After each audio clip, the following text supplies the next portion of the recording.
Hi, everyone, and welcome to the Cervena Barva Press reading series. And tonight we have three great writers, and I'm really excited for you to hear them. So let's get started. Our first reader is DeWitt Henry.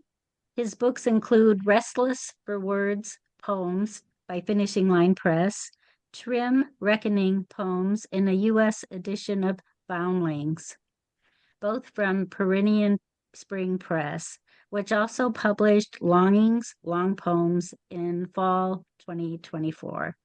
He was the founding editor of Plowshares and is professor emeritus at Emerson College. And you can check out his website at www.dewithenry.com. And I give you DeWitt. Well, thank you.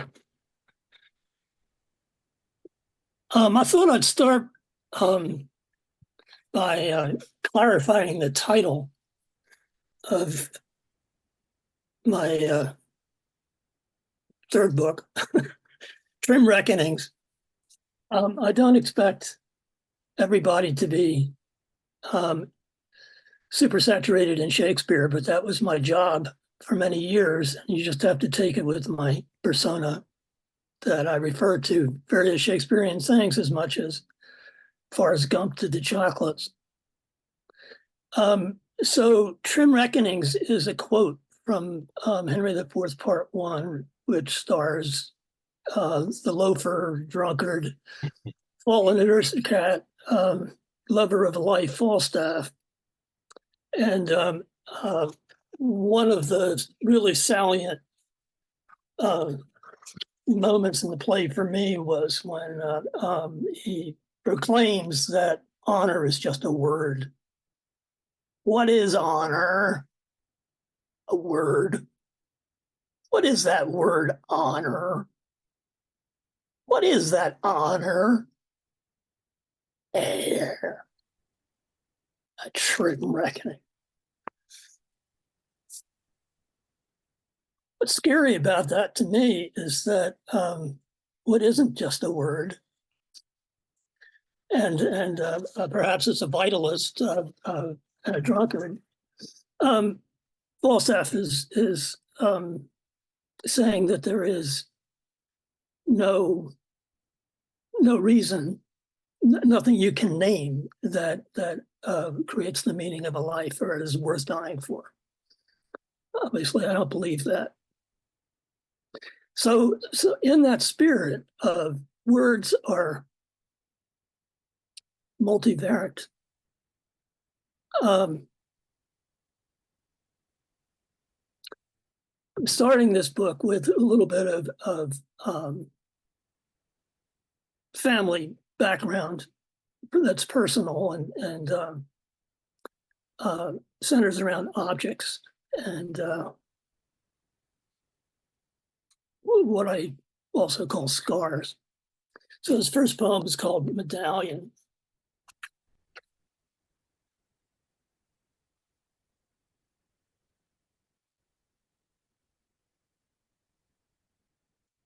Our family kept heirlooms, both obvious and strange.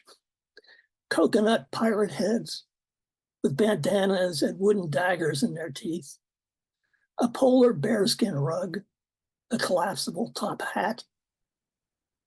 But most fascinating was a gold medallion with a photograph of my mother, posed and colorized and mounted under glass. I had never seen her with dark hair, so young, so beautiful. I was 9 when she left, alone for a vacation. We'd never been separated. I fell sick with a fever and begged my older sister to bring me the medallion, which I lifted from its case and kissed, then pressed against my cheeks, feeling how cool the metal was. Soon after, days, not weeks, she filled my doorway, rushed in, and gathered me in arms.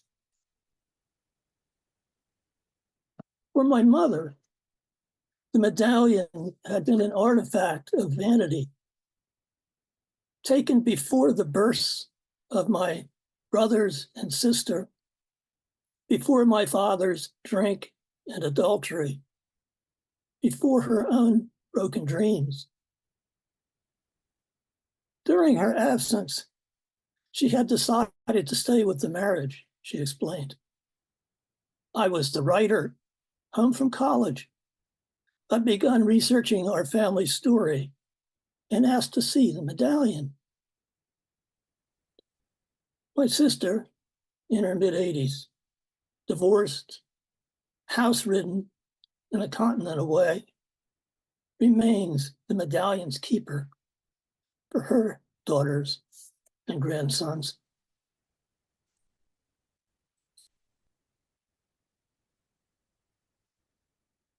I sort of discovered, not invented probably, but discovered a kind of poem that plays with words, and that instead of the usual formal schemes that people study,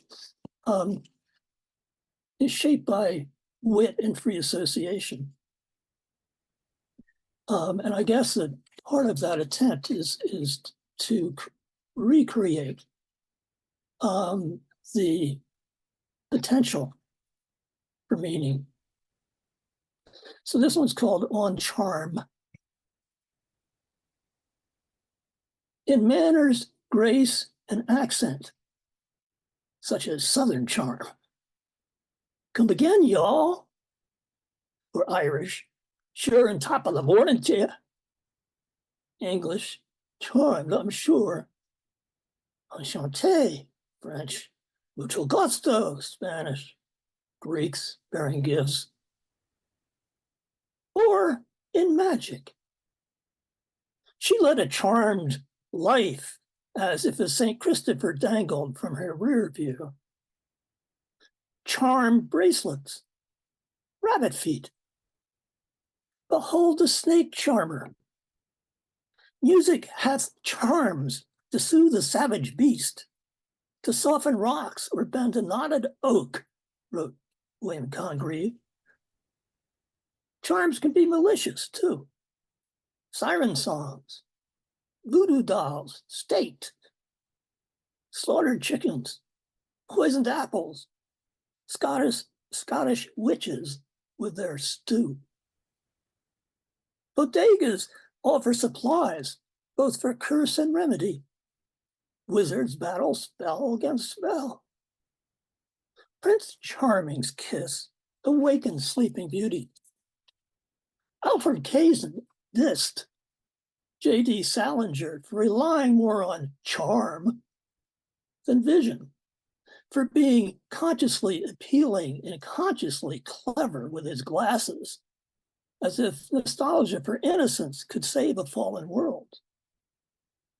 Shakespeare's Perdita is never cute, yet raised as a shepherdess, she enchants the young, old, rural, and worldly in all her acts of queens. Natural charms or nurtured? Charm offensive, charm school, mi casa e su casa. Strippers' body parts, e.g., her cheekbones high, lips full, T&A ample, or his jaw square, abs washboard, biceps bulging, glutes tight, are charms, aka assets, as is wealth. According to Gatsby, Daisy's voice was full of money.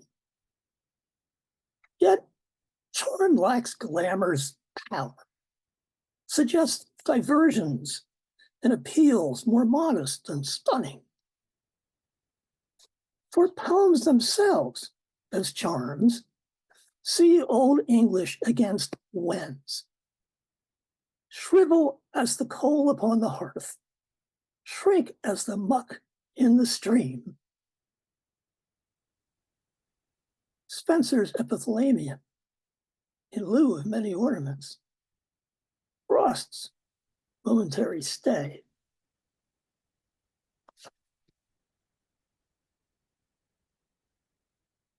I love homophones, words that have different meanings but sound the same when you say them. This one's called fake nudes or news. Mannequins wait for the window dresser. Dancers wear flesh-colored bodysuits. Is classical ballet ready to embrace flesh-toned tights? Asked Dance Magazine in 2020. Marble statuary, medieval humbling, Renaissance glorification, breaking nudes. All the nudes fit to print. Airbrushed in Playboy, but not in Penthouse. Want the bad nudes first or the good? For artist model, see Jacques Rivette's La Belle Noiseuse, where Emmanuel Bayard is forced to hold the poses that defy flesh. It's not about the flesh, not about nudity, the artist's wife explains. Compare 80-year-old Lear's offy lendings to King Tut's send-off dressed to the nines. Inflatable sex dolls for the affluent. Professional bodies topless on South Beach. Strippers at work. Nudism itself insisting that skin is natural, nothing to hide. Shame on squares who stare. Except for the clinical gaze, for health's sake, or airport body scans, seeking weapons. And the real? Best recognized with eyes wide shut. One flesh, bared hearts.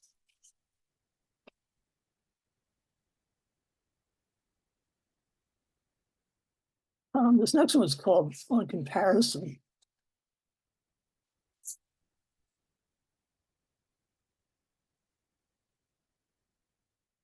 Without it, no growth. Marks on the door jamb for granddaughter's heights at 3, 6, 10. You, me, then and now, our lives, prides, scars. No comparing apples and oranges, ducklings and swans. Beware imitation, let alone forgery, impersonation, parody. Beware also envy or guilt, measuring your lot by others. No boasting about wealth or pedigree, no lowering the basement. Beware self-hate as well as vanity. Detect original from copy, legitimate from counterfeit. Are twins identical or different in character, gifts, and soul? Are clones? Do opposites attract or likes, like halves in the symposium? We were like to a double cherry, seeming parted, but yet a union in partition. And what a figure and ground of metaphor. I'd give the world to be to you translated. Metaphors discover parallels between disparate things, or their interaction creates a new meaning, according to I.A. Richards. Gregor Samsa, lowly clerk, becomes the bug he feels like. Fancy offends logic with a feeling. And what of nonpareils? Beyond compare, unparalleled, pure being as hyperbole. A bug or rose is what it is, one of a kind, or the last.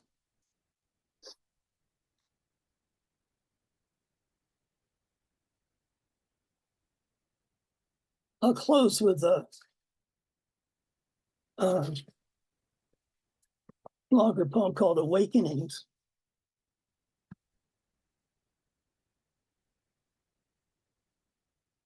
Again, if I did absorb through the walls of Emerson College the spirit somewhat of Bill Nye, I also absorbed a lot from George Orwell, whose idea of language, of course, is that it's a living thread. I think of lines from The Winter's Tale.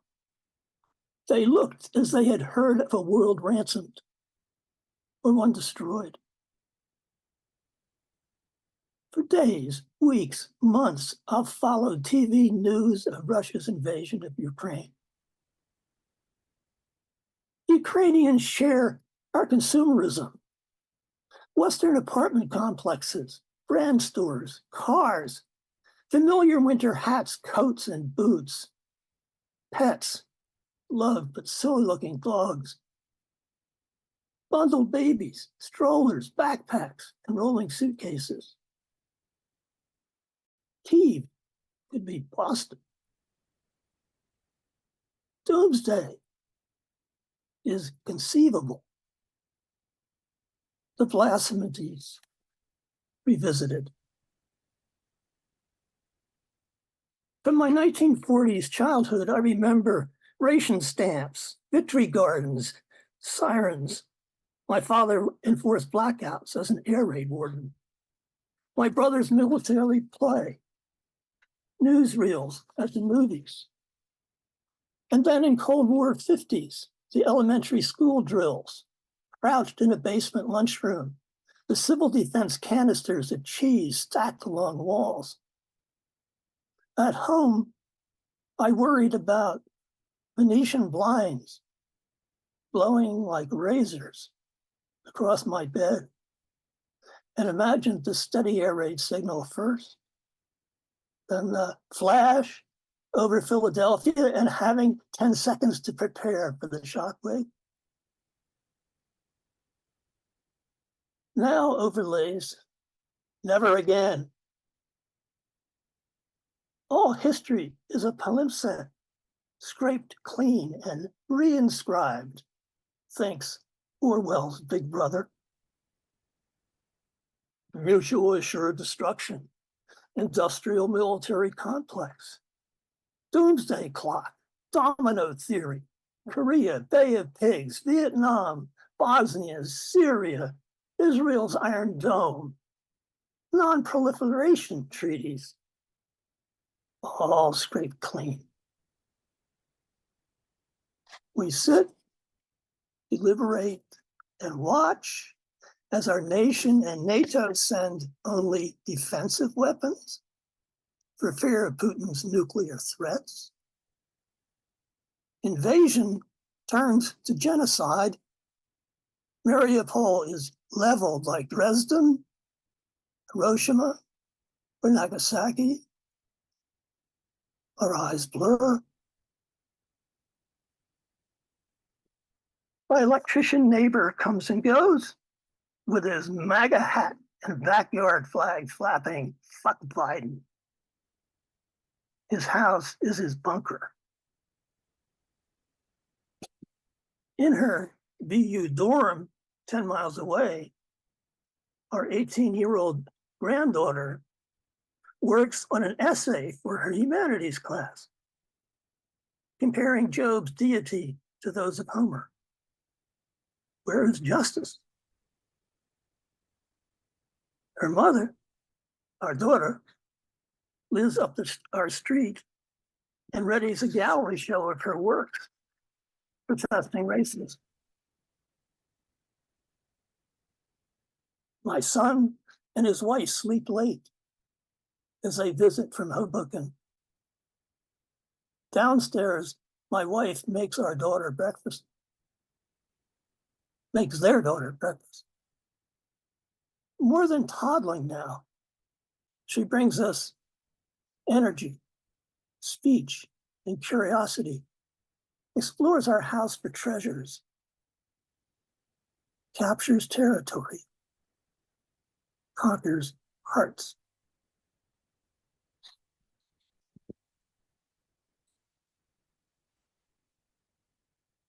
The end. The flash. Thank you so much, DeWitt. That was wonderful. Thank you. Our next reader is Michael C. Keith. He is the author or co-author of more than 24 books on electronic media, which have resulted in numerous awards, as well as recognition from President Clinton. He is the author of The Next Better Place and over 25 story collections. His latest titles include Quiet Geography, Stories in the Key of Me, Of Low Key Oracle, Insomnia 11, and his newest one, The Loneliness Channel. He has been nominated for an IPPY, Pushcart Prizes, a Penn Faulkner Award, and was finalist for the National Indie Excellence Award for Short Fiction Anthology, and a finalist for the International Book Award in the Fiction Visionary category. His work has been translated into several languages. He is Professor Emeritus at Boston College. And I give you Michael. You mean I've got to do all that over again? Well, you saw the book. I don't need to do that again. Anyway, it's published by Scantic Books, and the proceeds will go to a loneliness association. And I guess that's all I need to say about that. I'm going to be reading from it. These are micro fiction pieces. So without further ado, let me read here. In reference to DeWitt's story, Fake News, the first one I'm going to read is Faux Information. We were in touch about this. Faux information. An online post conveyed the following. With the internet, humans no longer have to fear being alone. With the tap of a finger, all the people in the world are available for company. Sarah tapped at her keyboard all night, but in the morning felt lonelier than ever. She was upset. Google had led her astray. This one is called None of This Will Mean a Damn Thing. The way I feel a lot of times. It occurred to Seymour his prized collection of African Goliath beetles would be disposed of when he died. He'd gathered the unique insects most of his adult life and had intended to catalog what he'd accumulated, but never got around to doing so. And now in his 80s, he lacked the energy to undertake the project. Maybe if I had someone who cared about what was important to me, my collection wouldn't be trashed, he thought, wondering if it was too late to make a friend. This is called Too Much Distraction. Quasimodo lived in isolation in the bell tower of Notre Dame his entire life, after being abandoned as a baby because of his deformity. He believed he wouldn't have survived alone without the company of the Loneliness Channel. When Esmeralda entered his life, he found her constant need for attention imposed on his viewing time. The relationship did not end well. This one is called His Best Friends. Sam Ricketts had been an assistant embalmer at the Picard Funeral Home in Idaho Falls for 27 years. As he had no family or close acquaintances, his social circle consisted of the bodies he would slip to his remote cabin until they were scheduled to be worked on. Since he also served as the funeral parlor's hearse driver, it was easy for him to borrow clients for a day or two. What he most liked about having cadavers as companions was their willingness to let him talk. This is called A Solitary Life. Who needs a significant other, thought Marla. Actually, who needs anybody? She loved where she lived in the deep woods, and she had her parrot Fred, so she believed living alone was the way to go. In fact, it was perfect fit for her. To celebrate the aha moment, she would invite all her friends over. This is called Some Solutions Aren't Solutions, but they're a first step. Sheila deliberately isolated herself because she felt ostracized by the people in her life. She was savvy enough to know being without contact with others activates one's neural pain matrix, leading to deeper depression. In sum, her loneliness only amplified her negative feelings. So she was determined to make a change. She would go on Facebook. It was as close to an interpersonal relationship as she could tolerate at the moment. This one is called His Teeth in a Jar by the Door. Maynard was in his 60s, or he was a 60s child, and his passion for the Beatles held fast his entire adulthood. One song in particular played on loop in his mind for decades. Of all the affecting music by the Fab Four, Eleanor Rigby served as his life's soundtrack. Now, in the twilight of his years, at the Monmouth House nursing home, he waits at the window for visitors who never come. And that's all I got. That's great, Michael. Thank you. You have such a way of ending them. That was wonderful. Our next reader is Sandra Yannone. Her debut collection, Boats for Women, was published by Salmon Poetry. And her newest collection is called The Glass Studio, also by Salmon Poetry. Her work has been published in Plowshares, Poetry Ireland, Lambda Literary Review, and that's just a few. She hosts a reading series called Cultivating Voices Live on Zoom and also on Facebook. And I give you Sandra. Oh, there we go. Thank you so much, Gloria. And so much is swirling in my head after hearing Michael and DeWitt. And of course, when you're the third reader, it always makes you want to like juggle your whole reading around. But I'm going to stick with the plan that I had made because I've been reading a lot from the Glass Studio. And I should just mention that this cover is actually, I'll tell you two things about the cover. I don't not often talk about the cover of my book, but this is a very interesting situation. My dad was a glass artist, and he and my mom had a glass studio for many years. And this is a piece of a part of a triptych that he did called The Beginnings of Time. And it's an incredible piece of art. And I'm really grateful that I was able to have it be the cover of the book.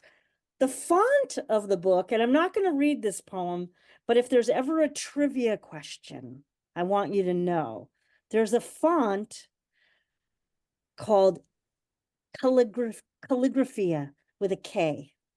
And this is the font. And it was the font that was used in the Partridge Family opening credits. So if that ever comes up in a trivia, now you'll know. Calligraphia. One of the last poems is called David Cassidy Writes Me a Fan Letter from the Great Painted Bus Beyond. But I'm not going to read it tonight. You can hear it. I read it a lot. So I wanted to just read actually some different poems. The book, The Glass Studio, has 4 title poems in it. I'll read 2 of the title poems. It is what I call a meditation on glass. Every poem in the book has the word glass in it. And so what was the most difficult thing in writing the book, I found, was to make sure that glass didn't appear gratuitous in the collection as I was putting it together, as I was literally creating a glass studio with the poems. Well,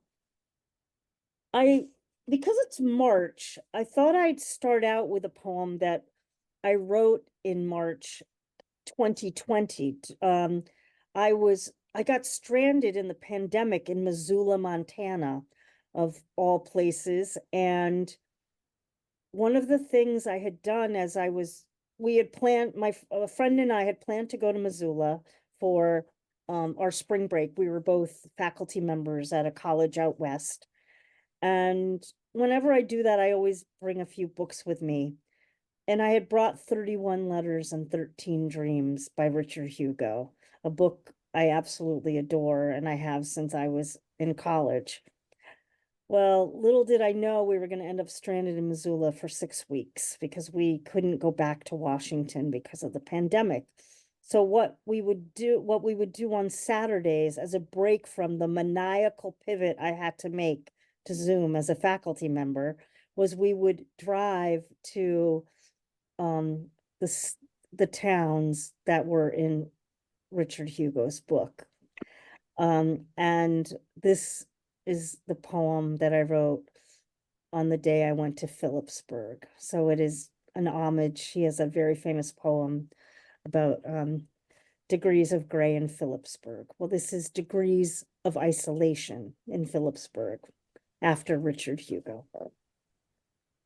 At the entrance to the Phillipsburg Cemetery, the worn down signs read, "All ground flowers and trinkets must be removed 10 days after Memorial Day, and please, no dogs allowed." Sun-soaked April morning, more people inhabit the grounds here than downstairs, downtown, where the world's greatest candy store has closed until further notice. Granted, those among the well-groomed graves are aged, all under chalky grass, some since early last century. So Hugo knew best when he wrote in 1973, "Isn't this defeat? So accurate, the church bell simply seems a pure announcement. Ring and no one comes." I stare at the lone shut-in librarian through the library's glass-paned door. The books heave their sighs alongside her. Everything and nothing now in this world is overdue. In Phillipsburg, the sun keeps breaking through the intermittent gray.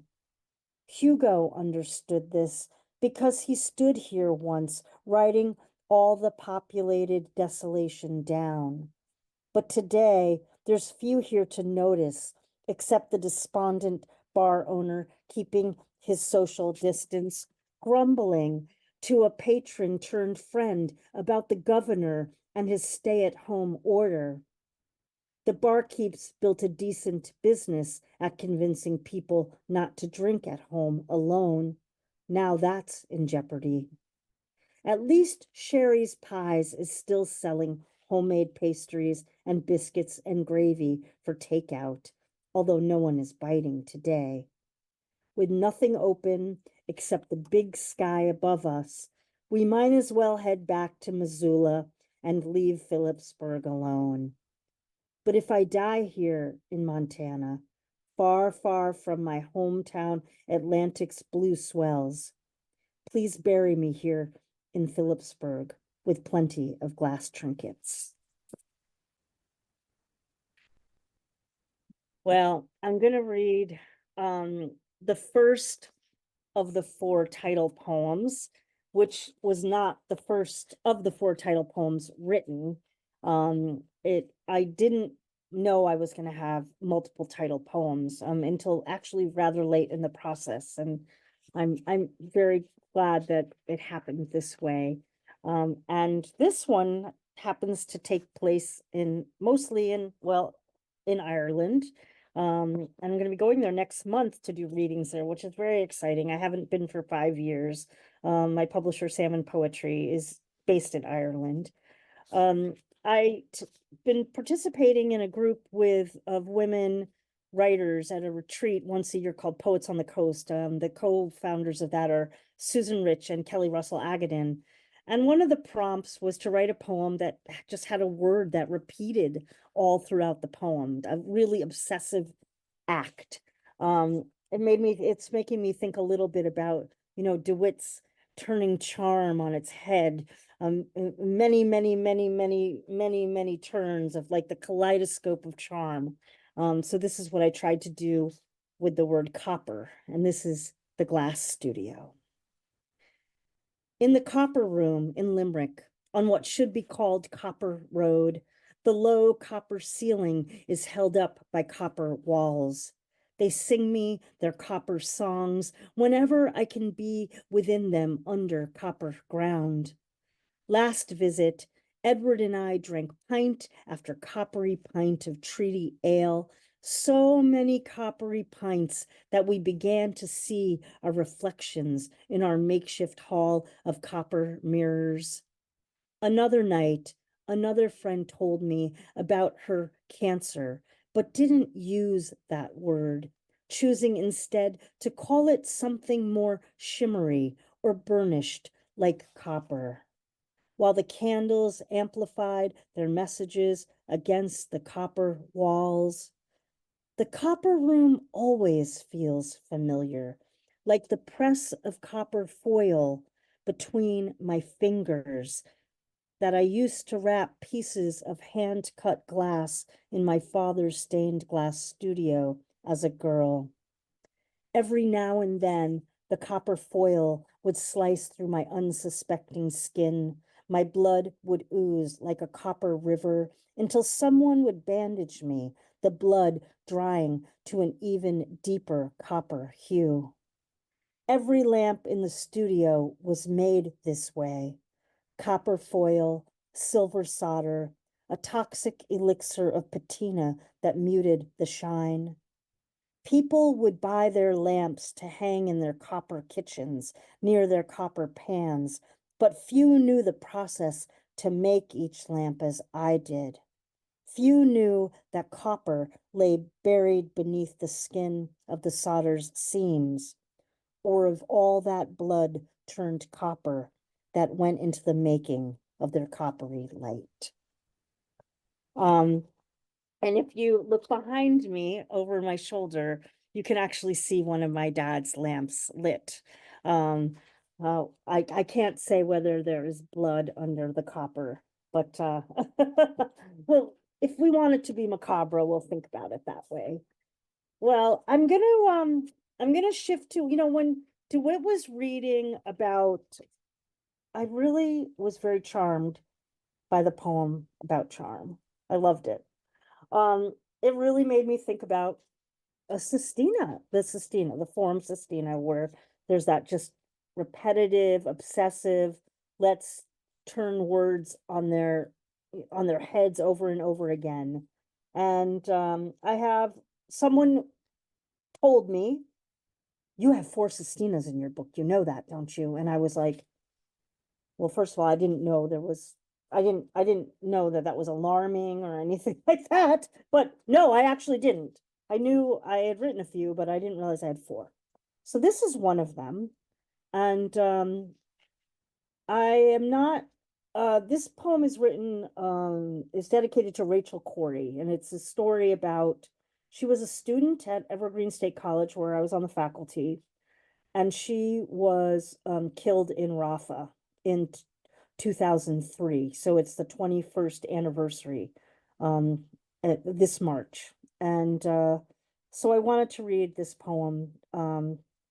It's not a poem that I ever wanted to write. It took me a long time to write it. And it's eerie that, of course, now it has a whole different resonance because of what is transpiring over in Gaza. Rachel, posthumously, her parents published a book of her journals. She was a really wonderful writer. She wasn't my student, but she was a student of many of my colleagues. And her journals were called Let Me Stand Alone. It was taken from a line in one of the journals.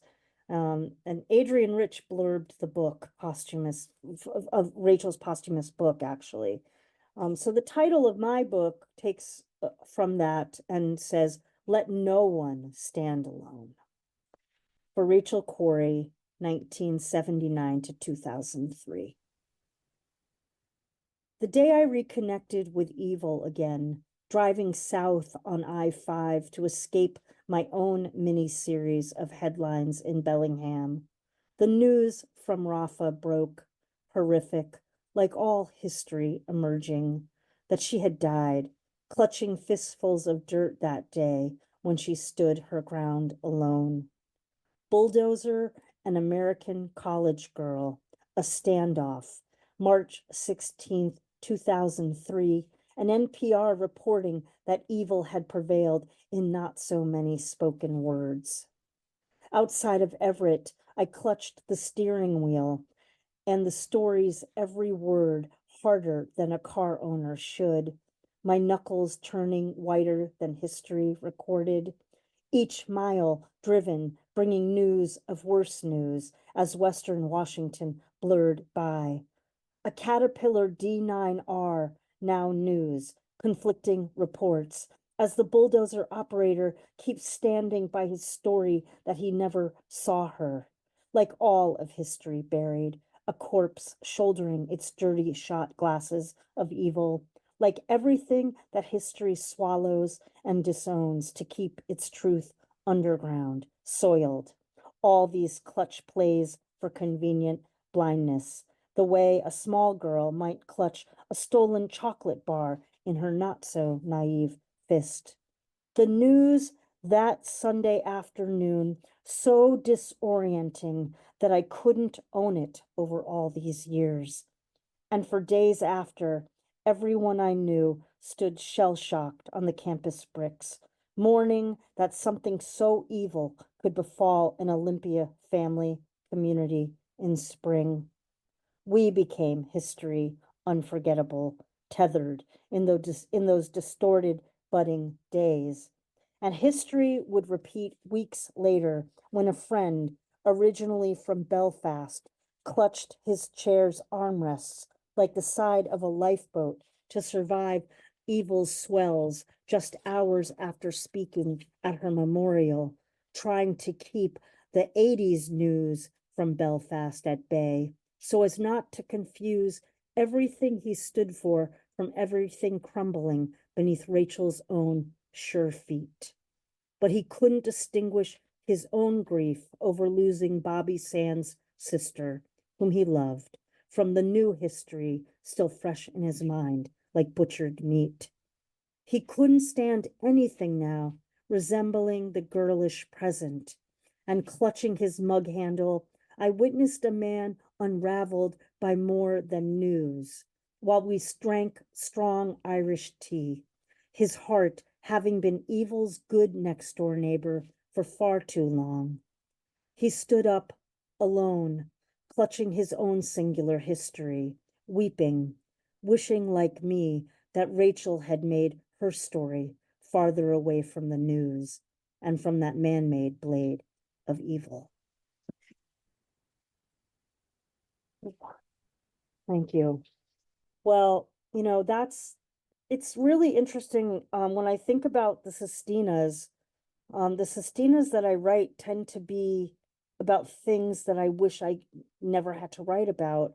One of the other sestinas is called Requiem for Orlando, after the Pulse nightclub shooting. And so it occurred to me that sometimes the sestina as a form is what allows me to say things I don't feel like I want to talk about. But we go from that man-made blade of evil to another blade, and we're going to go way back in time. We're going to go back into 1892 to Fall River, Massachusetts, and what I call a fractured sonnet. It's 28 lines because I took the very long lines and I cut them in half to create their 14, you get the sonnet, but it just creates the 28 lines. And I've got the hatchet in my ear to prove that I'm really obsessed with Lizzie Borden. So here we go. This is called All the Hatchets. Borden residence, Fall River, Massachusetts, August 1892. The police, after I summoned for help, appeared to wait with me for a break in the case. In my parlor, they apologetically hounded me with insinuations, masked as questions before the wounds on my father's face had time to cake dry. We all made mistakes that blistering August day. I remained a woman alone because no one saw me awake with a man. They believed in all the hatchets they'd found dismembered in my basement, evidence resounding that I took the blade to flesh multiple times, downstairs and up.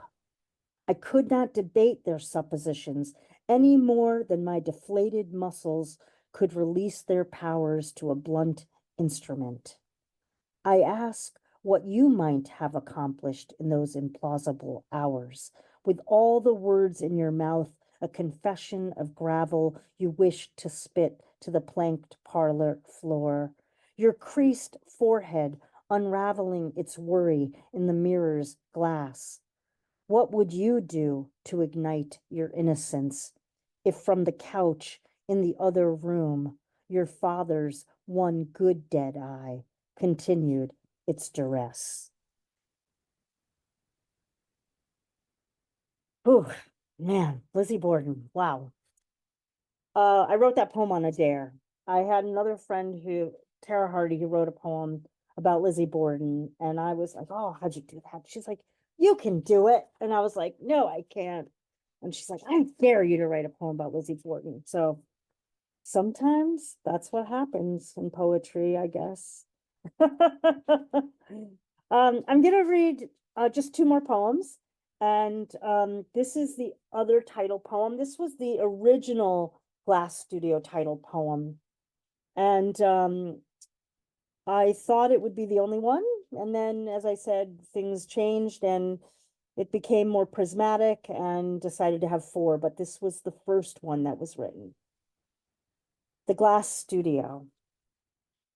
I must go back to that photograph of me, 14, on an early morning in my father's makeshift sweatshop on the unfinished second floor of my grandparents' house, leaning over beige glass squares arranged in a plaster-poured mold, my Red Sox cap cocked backwards like a trigger waiting for release, my left hand steadying the burning soldering iron while I push coiled snakes of lead into the iron's hot tip to melt them into quicksilver seams, fusing those cut glass squares into translucently beautiful panes if I hold them up to the light breaking through the second floor window.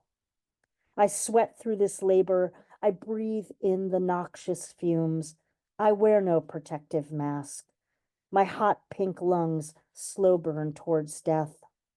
Hour after hour, I run my hands like this, iron and lead, like over the seams of women's bodies it will take years for me to touch. I use the same precision to bring them full circle to where they become translucent. My father will teach me all this with squares of cut glass, not ever saying the word sex, without ever claiming to transfer the knowledge of how he broke my mother's body to create something akin to a family. Downstairs, my grandfather returns from hours emptying glasses filled with Kentucky bourbon and ice, brings home his daily ragings like newspaper headlines, and breaks everything on the first floor. I sit up here on a metal stool in the glass studio, mute like a bird who has lost faith in song, soldering everything at my fingertips back into place faster than he can break her. My grandmother burns her hand occasionally on the coils of the stove while she makes his lunch. At the height of these humid summer afternoons, my father disappears before my grandfather returns home. He teaches me not to press the iron against any glass square in the mold for too long. He shows me how the iron-willed iron desires nothing in its intention to burn, so if left resting on the glass's skin, it will provoke an irrevocable wound. After hours inside of this sweat and burn, heat from the tip of the iron threatening to welt my skin with each beaded line, the fumes filling my lungs like my grandfather's cigarette smoke overtakes the living room where my grandparents sit in separate chairs after all his sodden threats and direct hits. I close up the studio, pushing the windows down hard and drawing the curtains closed like stitches. Turn off my iron, brush its tip in flux until it smokes clean. I whip down the stairs where on the other side of the wall, my grandparents smolder in today's aftermath of broken glass. I pull the door tight to keep them inside, the brass doorknob hot in my palm. I run next door, up the stairs to my bedroom, strip my leadened clothes, my skin now a mix of sweat from labor and labored fear, and I pull on my bathing suit, ride my bike hard and fast away to the beach, lay down on the hot sand next to the beautiful girls on their striped towels on their backs, tanning themselves into womanhood, their new breasts coming in like delicate blown glass floats, adrift in the sea and landing on the creamy skin of the shore, miraculously whole, like art, like the women who've broken away from me, like the glass-infused light leaves the hanging stained glass lamps I assemble through my teens in the illegal glass studio of my family's naive making. And I think I'm going to end there. Thank you so much, everybody. Thank you so much, Sandra. Very powerful. And I love your hatchet earrings. That really appeals to my humor. Those are great. I would like to thank all the readers tonight. What a powerful night of poetry and flash fiction. Just amazing. So thank you so much.